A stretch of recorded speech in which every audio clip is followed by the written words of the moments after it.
अमरावतीच्या मेळघाटात 21 दिवसाच्या बाळाला चक्क 62 वेळा डागण्या विड्याने चटके दिल्याची धक्कादायक घटना मेळघाटात घडली होती। या घटनेचे वास्तवदर्शी चित्रण उभे करणारे पथनाट्य जिल्हा परिषदेच्या आरोग्य विभागाकडून मेळघाट रंगोत्सवात सादर करण्यात आले। वो छोटी है माँ, उसको 40 मत लगा माँ, माँ उसको 50 चक्के मत लगा माँ, मत लगा डब्बा बने, डब्बा मत लगा माँ, 60 का डब्बा लगा दिया मेरे छोटे बहन को। चिल्लाए मत इतना।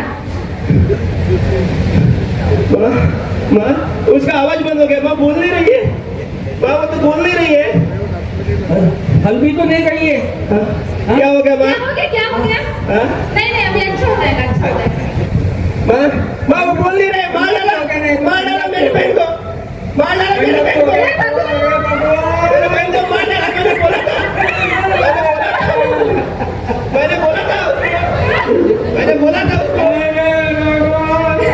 मैंने बोला था डॉक्टर को बुला। दरम्यान 21 दिवसाच्या बाळाला कसे 62 चटके देण्यात आले हे उलगडण्यात आले। त्याच वेळी पथनाट्यातून अनिष्ट प्रथांवर प्रहार करीत आदिवासींनी विज्ञानाची कास धरावी असे आवाहन सहाय्यक जिल्हाधिकारी प्रियंवदा मार्दलकर यांनी केले आहे।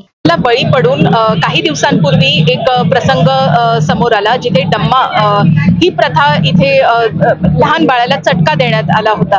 तर ह्या अशा प्रथांना बळी न पडता आपण आरोग्य विभागाची मदत घेऊन दवाखान्यात लहान मुलांना आणि प्रेग्नंट महिलांना आपण योग्य त्या वेळी आरोग्य विभागाकडे घेऊन जाऊन योग्य तो उपचार केला गेला पाहिजे। यासाठी आम्ही एक पथनाट्य आरोग्य विभागाने ऑर्गनाइज केलं आणि इथे त्याचं सादरीकरण केलंय। खूप असं एकदम मनाला हळवून देणारं एक पथनाट्य इथे सादरीकरण केलं गेलं। तर ह्याच्यातून जनजागृतीचा हाच एक प्रयत्न आहे की ज्या रूढी परंपरा चालू आहेत मेळघाटात, तर आता बदलत्या काळा बरोबर आपल्याला सुद्धा बदललं पाहिजे आणि आपण आता जे आधुनिक मेडिसिन्स आता अवेलेबल आहेत, उपचार अवेलेबल आहेत वेगवेगळ्या रोगांसाठी, तर लोकांनी दवाखान्यात जाऊन उपचार घ्यावा आणि अशा बाबांना वगैरे बळी न पडता आणि घरातच उपचार न करता दवाखान्याची मदत घ्यावी आणि योग्य तो उपचार करावा। यासाठी हे पथनाट्य आणि जनजागृती आम्ही केली आहे। Vidarbha news bureau, Amravati.